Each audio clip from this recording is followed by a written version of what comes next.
je suis Maude et tu écoutes l'épisode bonus Astuces de parents numéro 3. Salut et bienvenue sur le podcast S'élever en même temps que son enfant. Je suis Maude, coach certifiée chez Mercredi, mais surtout maman de 3 enfants. Sur ce podcast, je t'aide à conjuguer la bienveillance avec la réalité de ton quotidien de maman.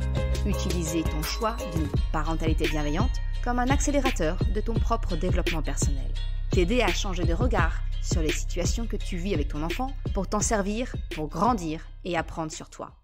Cet été, je te propose un nouveau format d'épisode que je vais tester.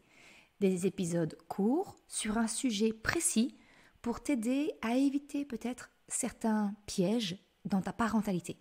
Mais attention, la parentalité bienveillante, ce n'est pas que des trucs et des astuces, c'est tout un changement de posture selon moi. Donc, considère que mon astuce du jour peut être utile sur le coup, mais si tu souhaites un changement sur la durée, c'est plus une transformation personnelle dans ta posture de parent qu'il faut réfléchir. Et c'est exactement ce que je te propose dans la formation S'élever en même temps que son enfant. Ou tout simplement, si tu souhaites débuter dès maintenant, en apprenant à accompagner et vivre tes propres émotions grâce au guide que je t'offre sur mon site, La Boussole des émotions. Tu trouveras le lien en description de cet épisode. Salut! Je suis contente de te retrouver aujourd'hui pour cette nouvelle astuce de parents. Alors aujourd'hui, je voudrais te parler du piège qui peut se cacher derrière les petites phrases du style « je ne veux plus te voir faire ci, je ne veux plus entendre ça ». Quand ton enfant fait une bêtise, entre guillemets, ou qu'il répète un comportement que tu juges non acceptable, je pense qu'on est nombreux et nombreuses à avoir ce réflexe de dire « je ne veux plus te voir, par exemple, écrire sur les murs. Je ne veux plus t'entendre parler ainsi, etc. » Ça te semble familier ? Mais est-ce que tu perçois le piège parental dans lequel tu tombes ? Littéralement, quand on dit à notre enfant « je ne veux plus te voir, je ne veux plus t'entendre faire quelque chose, dire quelque chose », eh bien littéralement, on demande à notre enfant de cacher un comportement ou une parole qu'il peut avoir. Alors qu'on est d'accord, ton but, au final, c'était d'expliquer à ton enfant eh bien, que ce comportement-là n'était pas acceptable. Et pourtant, eh bien, dans les mots employés, cela ne mentionne pas ton besoin, ta volonté qu'il stoppe le comportement. Au contraire, le choix des mots laisse entendre que ton besoin, c'est simplement de ne plus voir, de ne plus entendre. Alors oui, je sais, tu vas penser, non mais là, tu chipotes Maude, franchement. Tu as raison, je suis d'accord avec toi, je coupe les cheveux en 4. Mais ne sous-estime pas la puissance de l'inconscient. En fait, chez un jeune enfant, allez, je dirais la louche, un enfant de moins de 6 ou 7 ans, la partie cognitive du cerveau d'un jeune enfant est encore très très très loin d'être mature. Donc, son cerveau n'est pas en capacité de comprendre la subtilité des nuances. Et c'est la raison même pour laquelle il se cache encore derrière le rideau en pensant qu'il est invisible. Tu vois, tu comprends la perception ? Vraiment, la nuance, il ne l'a pas. Donc finalement, tu donnes comme indication au cerveau de ton enfant qu'en réalité, tu ne veux pas le voir écrire sur le mur ou sur le canapé. Tu lui dis que tu ne veux plus l'entendre dire ce gros mot. Mais en fait, tu ne lui dis pas que ce comportement est non acceptable, que ce soit en ta présence ou non. J'ai envie de te dire, autant utiliser une formulation qui ne laisse aucun doute sur ton souhait. Le feutre, c'est uniquement sur le cahier de dessin. Le canapé, les murs, qu'importe, doivent rester propres. C'est un comportement que je n'accepte pas. Si on parle par exemple de « je ne veux pas t'entendre dire un gros mot » ou « je ne veux pas t'entendre lui parler ainsi », eh bien, c'est peut-être justement de dire « je refuse que tu parles ainsi ». Les mots cailloux sont interdits.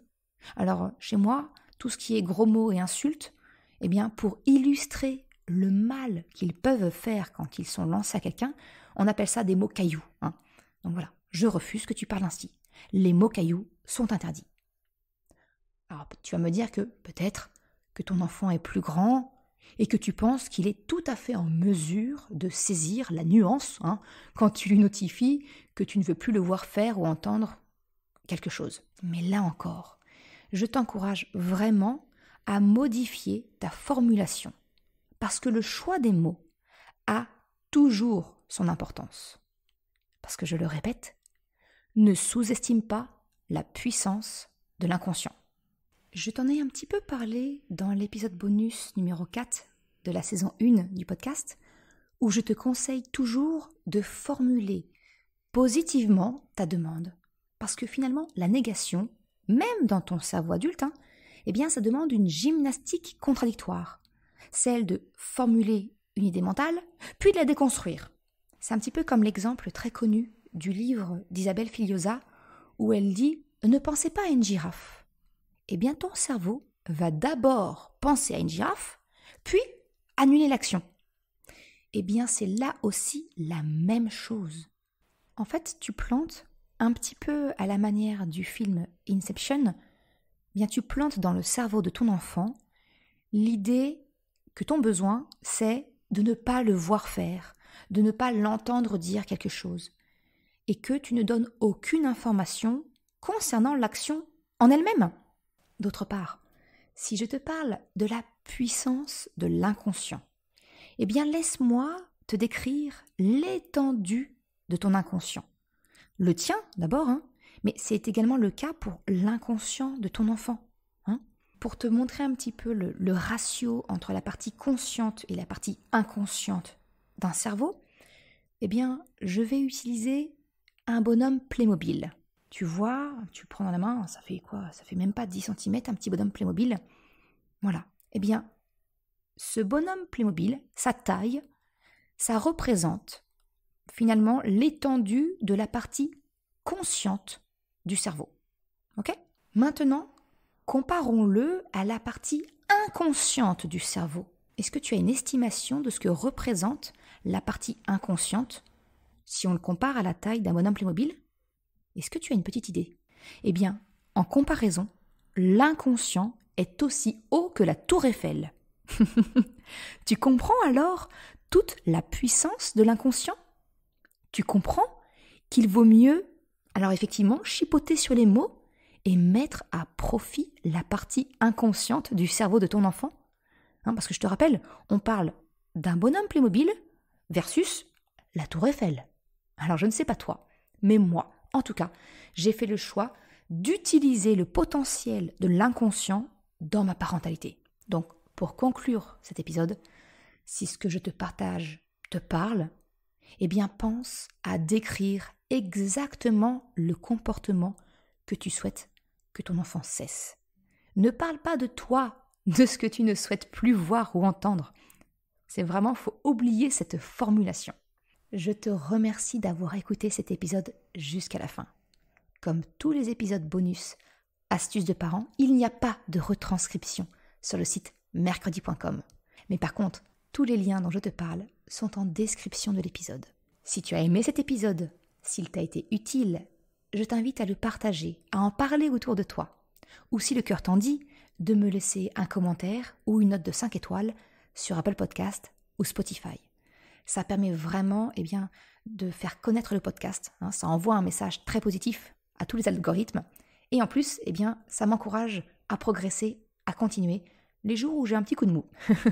En tout cas, un grand merci à celles et ceux qui prennent le temps de le faire ou de m'envoyer un mail ou un message privé. Ça me fait toujours très plaisir de savoir que mes partages sont utiles chez toi. Je te souhaite une excellente journée, après-midi, soirée, quels que soient les moments où tu écoutes, et je te dis à la semaine prochaine pour un nouvel épisode. Ciao!